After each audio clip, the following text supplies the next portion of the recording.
Hello students, आज हम पढ़ेंगे बीएससी पार्ट थर्ड का पेपर सेकंड ऑर्गेनिक केमिस्ट्री। इस ऑर्गेनिक की हम पढ़ते हैं यूनिट फर्स्ट और यूनिट का नाम है एनएमआर स्पेक्ट्रोस्कोपी।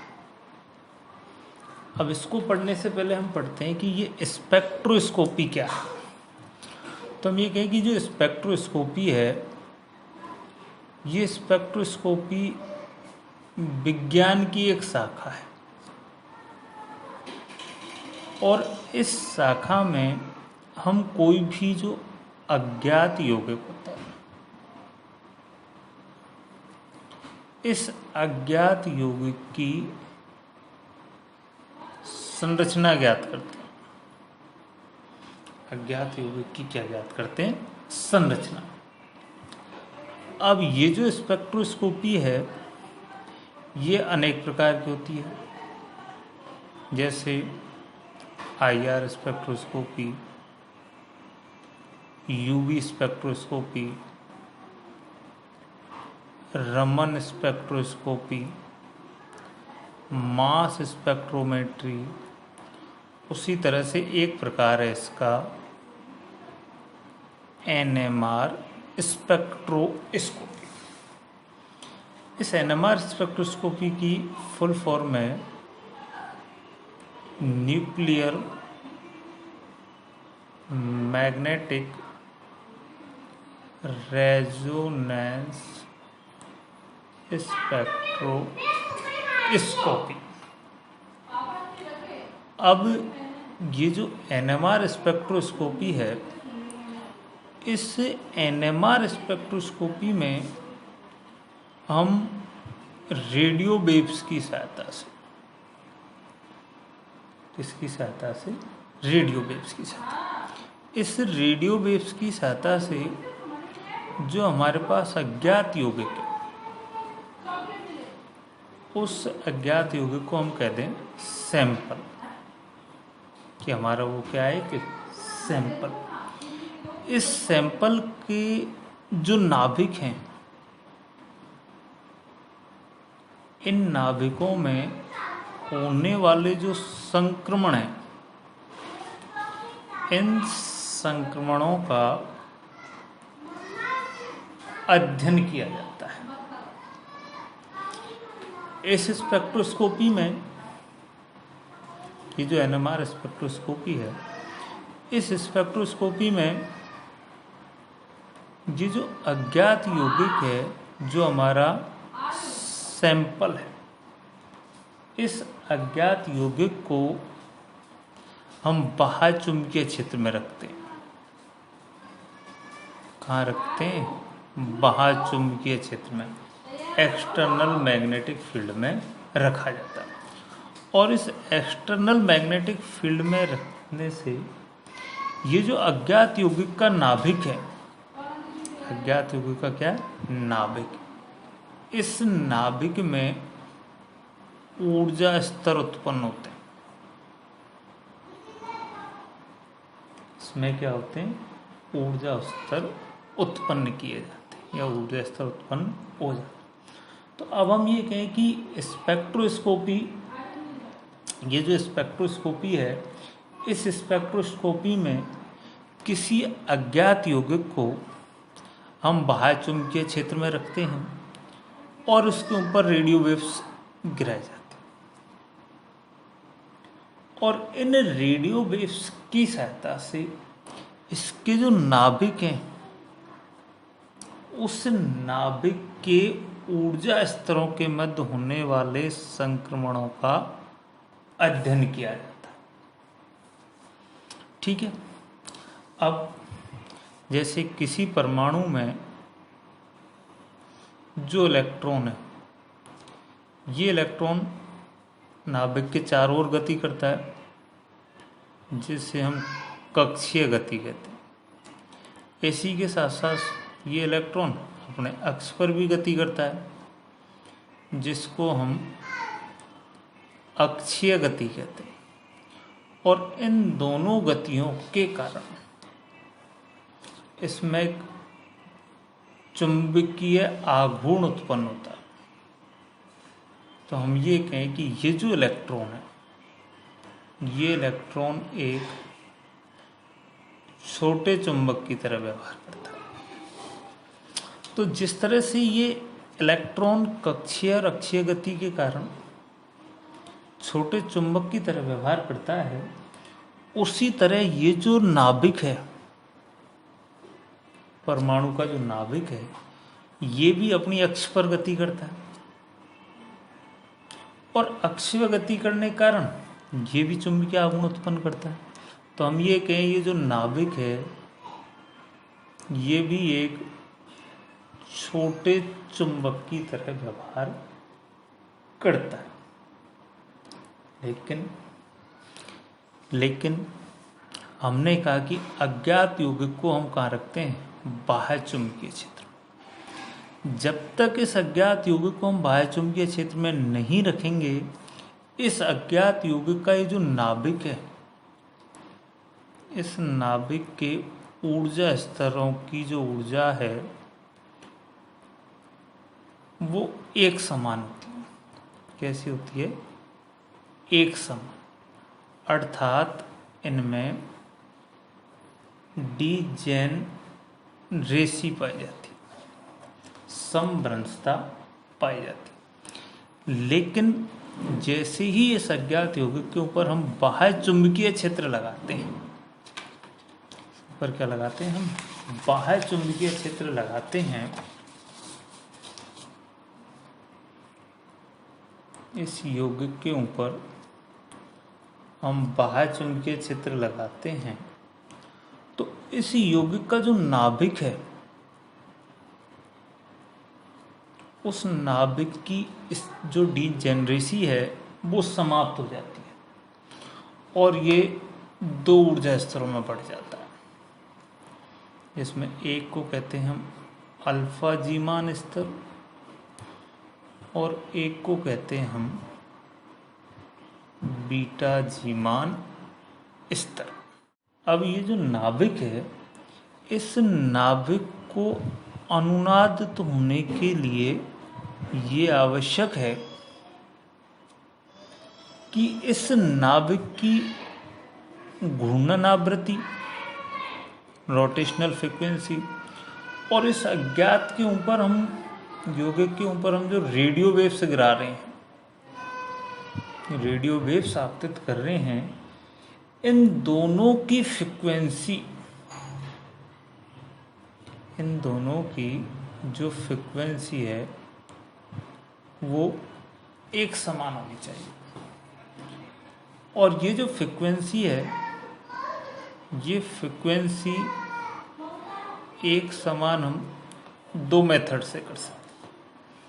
नंबर एक, आवृत्ति क्षुप विधि, और नंबर दो, चुंबकीय स्वीप विधि।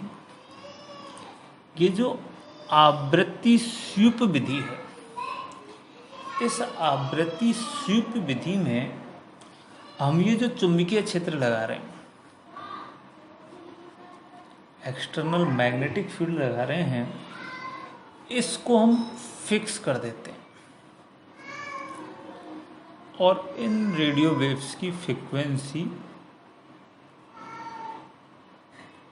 चेंज करते रहते हैं।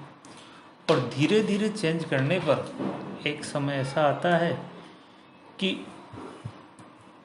इस नाभिक की रोटेशनल फ्रीक्वेंसी और इसकी रेडियो वेव्स की फ्रीक्वेंसी एक समान हो जाती है।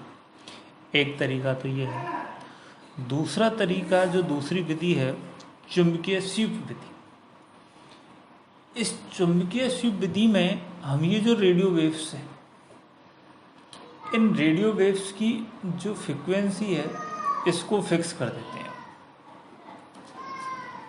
और ये जो हम चुंबकीय क्षेत्र लगा रहे हैं, एक्सटर्नल मैग्नेटिक फील्ड, अब इसको हम चेंज करते रहते हैं और धीरे धीरे इसको जब चेंज करते जाएंगे तो एक समय ऐसा आएगा कि इस नाभिक की रोटेशनल फ्रीक्वेंसी और ये जो फ्रीक्वेंसी है रेडियो वेव फ्रिक्वेंसी ये कैसे हो जाएंगी एक समान, और ये नाभिक यहाँ पर अनुनाद प्रदर्शित। सामान्यतः हम जो NMR स्पेक्ट्रोस्कोपी है, इस NMR स्पेक्ट्रोस्कोपी में इस चुंबकीय स्वीप मेथड का उपयोग करते हैं। किसका उपयोग करते हैं? चुंबकीय स्वीप विधि का, क्योंकि इस विधि में जो हमारी सोर्स है रेडिएशंस का, उस रेडिएशंस की फ्रिक्वेंसी को हम फिक्स कर देते हैं, और एक्सटर्नल जो मैग्नेटिक फील्ड है जिसे हम उससे यौगिक के ऊपर अप्लाई कर रहे हैं उसको धीरे धीरे चेंज करते जाते हैं। तो जो एक सुविधाजनक प्रोसेस है, इसलिए हम इसको किसमें चुंबकीय स्वीप मेथड का उपयोग करते हैं। अब ये जो NMR स्पेक्ट्रोस्कोपी है, NMR स्पेक्ट्रोस्कोपी, इस NMR स्पेक्ट्रोस्कोपी की भी कई ब्रांच हैं, जैसे PMR proton magnetic resonance spectroscopy, जिसको हम HNMR भी कहते हैं।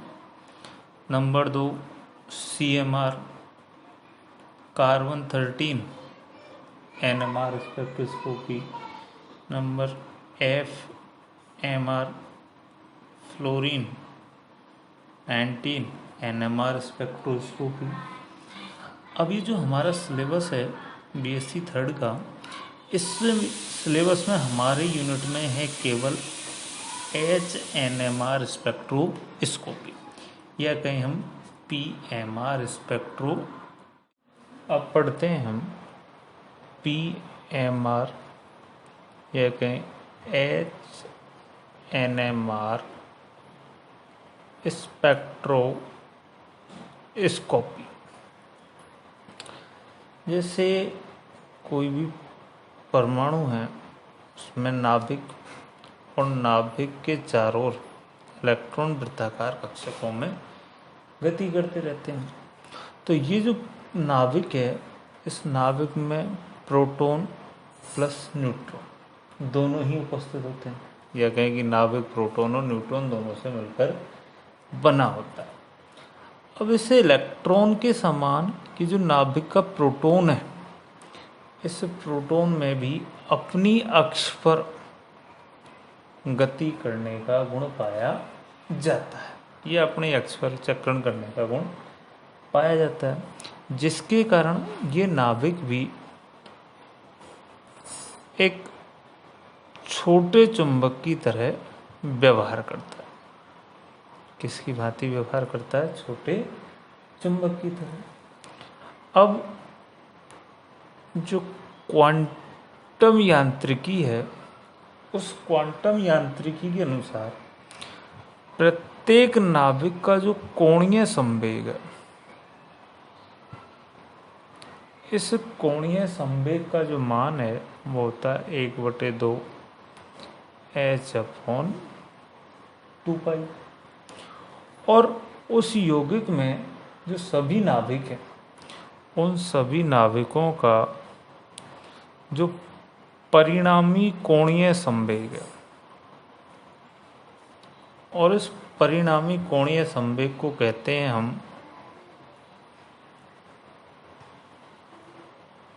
Nuclear spin. इस न्यूक्लियर स्पिन का जो फॉर्मूला है वो होता है h/2π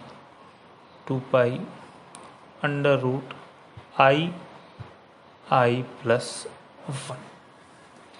यहाँ जो I है, ये I है स्पिन क्वांटम नंबर, चक्रण क्वांटम संख्या।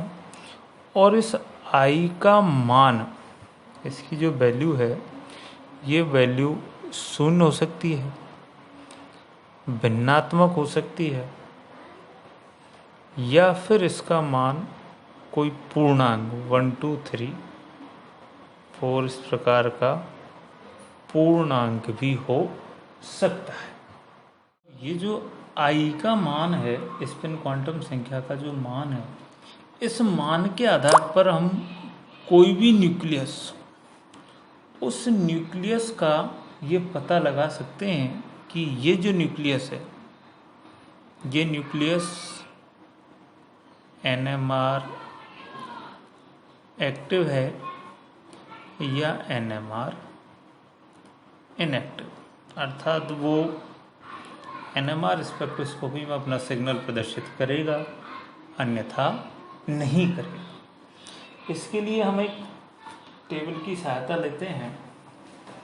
जैसे ये एक टेबल है और इस टेबल में हम जैसे अगर देखें कि प्रोटॉन की संख्या, उसमें न्यूट्रॉन की संख्या और प्रोटॉन और न्यूट्रॉन का योग, फिर उसकी स्पिन क्वांटम संख्या। जैसे अब हम कहें कि किसी भी योग कंपाउंड में या एटम में प्रोटॉन की संख्या विषम है और न्यूट्रॉन की संख्या भी कैसी है, विषम, लेकिन इन दोनों का जो योग है वो कैसा है, सम।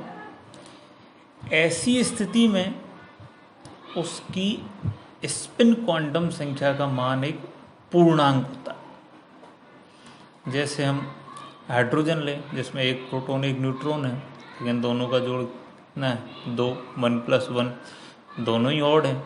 नाइट्रोजन में भी 7 प्रोटॉन 7 न्यूट्रॉन, लेकिन दोनों का योग 14 है। उसी तरह यदि मान लीजिए किसी में प्रोटॉन की संख्या सम है लेकिन न्यूट्रॉन की संख्या विषम है और उन दोनों का जो जोड़ है वो भी कैसा है, विषम, तो ऐसी स्थिति में स्पिन क्वांटम संख्या का मान भिन्नात्मक होता है, 1/2, 3/2, 5/2। जैसे कि कार्बन में प्रोटॉन की संख्या 6 है लेकिन न्यूट्रॉन की संख्या 7, तो योग कितना हो गया, 13। या किसी में एटम में प्रोटॉन की संख्या विषम है लेकिन न्यूट्रॉन की संख्या कैसी है, सम, और दोनों का जोड़ कैसा है, विषम। उनके लिए भी स्पिन क्वांटम संख्या का मान कैसा होता है, भिन्नात्मक। जैसे हाइड्रोजन है, फ्लोरीन है, 9 प्रोटॉन है, विषम है, लेकिन 10 न्यूट्रॉन है, योग कैसा है, विषम। फास्फोरस है। नंबर 4 जो कंडीशन बनती है वो है कि मान लीजिए प्रोटॉन की संख्या सम है और न्यूट्रॉन की संख्या भी सम है और उन दोनों का जोड़ भी कैसा है, सम, तो ऐसी स्थिति में एटम की स्पिन क्वांटम संख्या का मान होता है 0। जैसे कार्बन 6+6 12, ऑक्सीजन 8+8 16, सल्फर 16+16 30। अब इस स्पिन क्वांटम संख्या के आधार पर हम ये पता लगा सकते हैं कि ये जो एटम थे वो NMR सक्रिय होंगे या NMR निष्क्रिय होंगे।